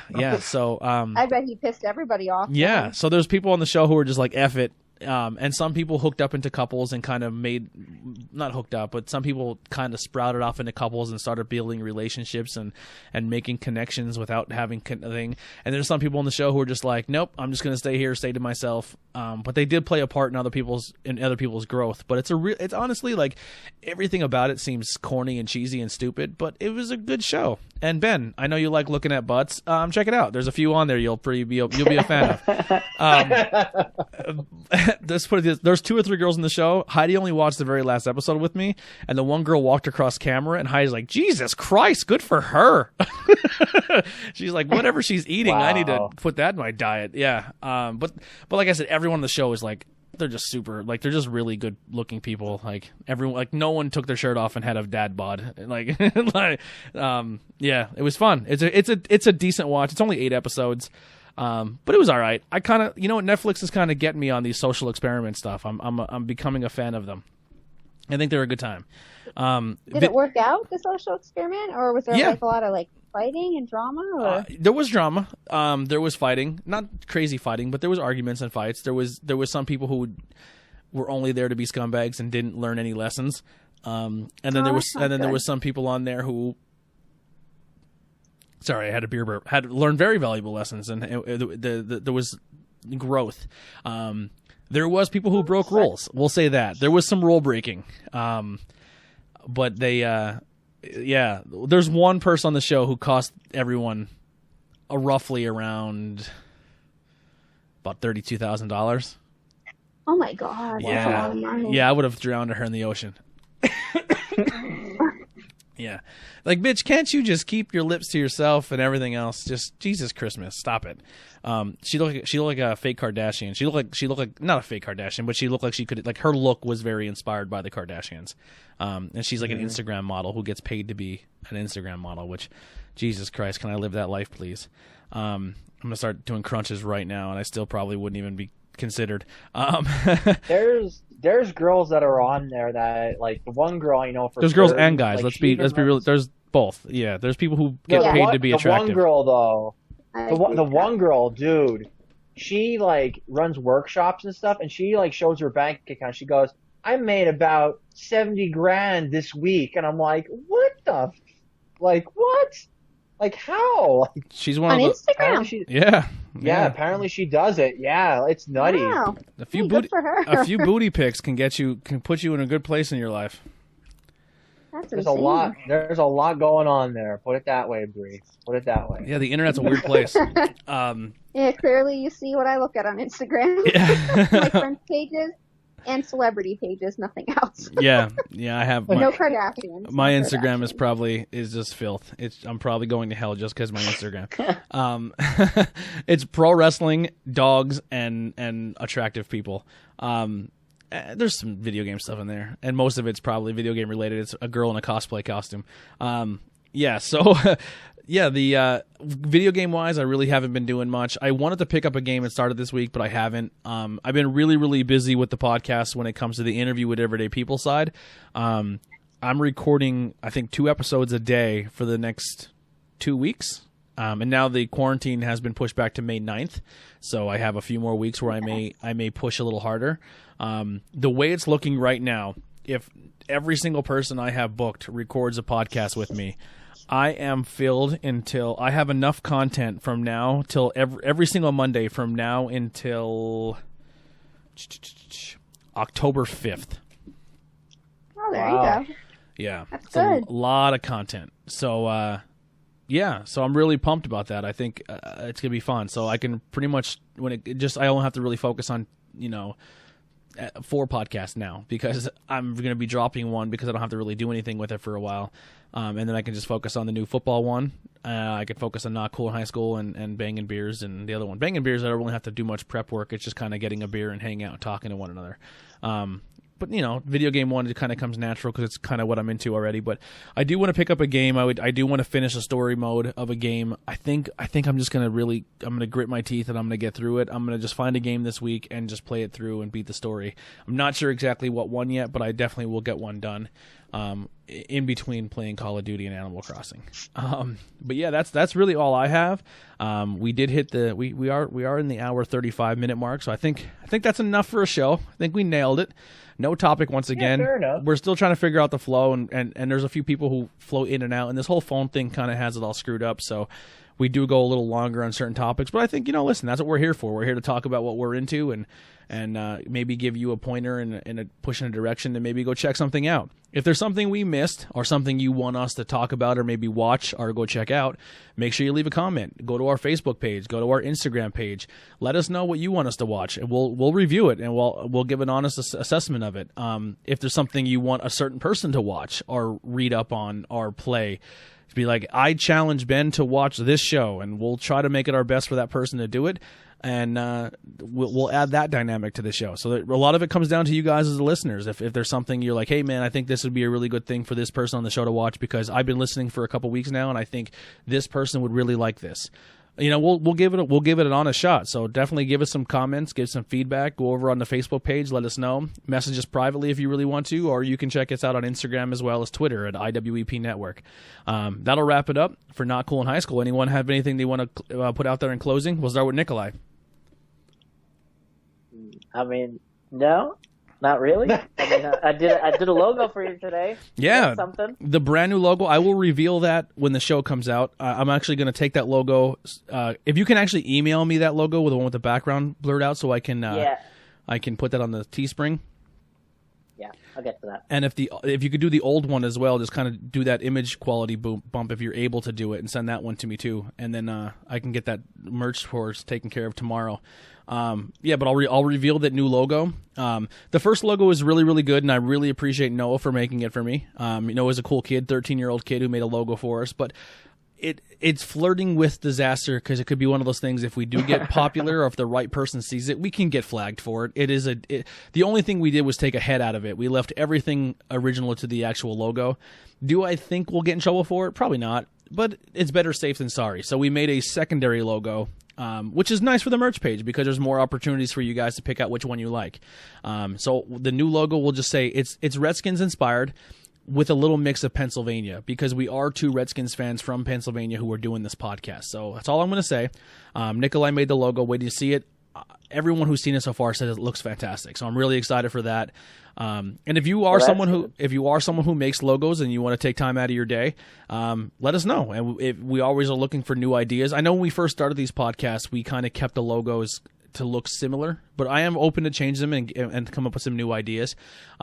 If you have some logo spoof ideas, like I know for a while there we wanted to make a Not Cool in High School one that looked like the Nintendo logo, like stuff like that. So if that's something up your alley, man, give it a run. We'll see how it looks and we'll try it. We'll have to probably do some stuff to make it so it goes onto a T-shirt, but unless you're really good at doing logos, you know how that all works, because I sure don't. Someone sends me a logo and I like, Nikolai, help me, please help me so much. And then Nikolai, and then I'm like, it's too small, it's wrong format. Yeah, and then Nikolai waves his magic wand and puts his work in, and he makes it work for me. So he's fucking fantastic in that aspect, which is I'm very, very grateful that Nikolai has been a part of this since the beginning because he kicks ass. Bree, do you have anything? No, I don't. I just want to say I hope everybody's staying healthy and safe and everything, and just continue to take care of yourself during these hard times. Awesome. Ben? Well, I mean, even though that we're apart from each other, at least we still keep in touch with each other. I'm not going to lie when I say this, like, I kind of look forward to meeting everyone back, especially with doing all the stuff and things that we typically do. I miss everybody. I can't wait to person. see people's faces again. I'm hugging everybody. Everyone's getting kisses and hugs. Yeah, or fucking licked Tony. I licked Ben. I was testing out my GoPro. The footage was kind of shitty, so I didn't keep it. The one time we recorded it sounded great, and then the other time it sounded like shit, and I don't know what I did differently, but I'm still learning how to use the GoPro. We were doing a video, and we're like, we're not worried about the corona. We've been around each other since the beginning, and I licked my finger and rubbed it on Ben's face. But we didn't. That footage is. We still have the footage, yeah. But it's not. I didn't make it into anything because I'm still learning how to do that. And plus, my computer is not easy when it comes to editing videos because I want to splice it at the right point, and I can't find where the right point is because my computer just fucking blows. So it's very, very hard to do fine-tune editing. Like the podcast is easy because I just find like a rough idea and then I just start from there. But it's very, very hard to do those vlog-style videos.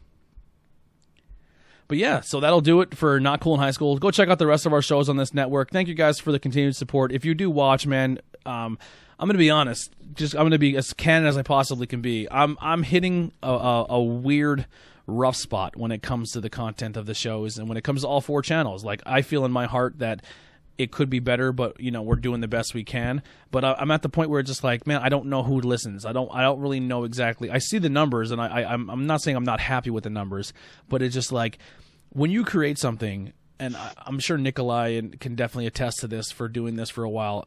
Feedback helps, whether it's good or bad. Yeah. If like, just for an example, if I make this podcast and I know 40 people listen to it every week, but I hear nothing, from week to week of what you guys liked, what you don't like, it's kind of like, who am I really doing this for? Like, I'm really happy the number shows that number, but it's like, are they really watching? Are they tuning in for a couple seconds? Are they leaving? Like, I don't know where I stand. So like, it's mentally draining, especially when you put as much time into this as I do. And this is not a woe is me. This is not a please, I need this, but it's just like, it does help. So if you do listen to this show, I do have a few people who have reached out and been like, man, I'm really happy you guys are back. I like the new dynamic. I like the show I like how the show has Bree now. I like how, different shows you're adding more people. I love that. So that feedback does do a lot, and it helps me stay motivated and it helps me push on to the next week. So definitely, if you are watching this, hitting like and subscribe is great. And if you already did that, thank you. But feedback helps out. Just give us something in the comments, send a message, just write to us, contact us. And that goes for anything. If you were a really big supporter of something, you would not believe how far positive or negative feedback can be. It really, it's super helpful, especially if you're putting as much work and grinding as hard as we are. Just give us something. Give us a little bit. Even if you hate it, tell us. Tell me something. I need to work. Like, you know what I mean? Like, it's just the quietness kills me. But that's my little soapbox, and just I just want to thank you guys continually for it. But just give us a little bit of something back. Give us a little write something. Interact with us a little bit here. But that's it. That's all I got. Thank you guys so much for tuning in to Not Cool in High School, and we'll continue to do this on a weekly basis. So we'll see you next week, and we're out.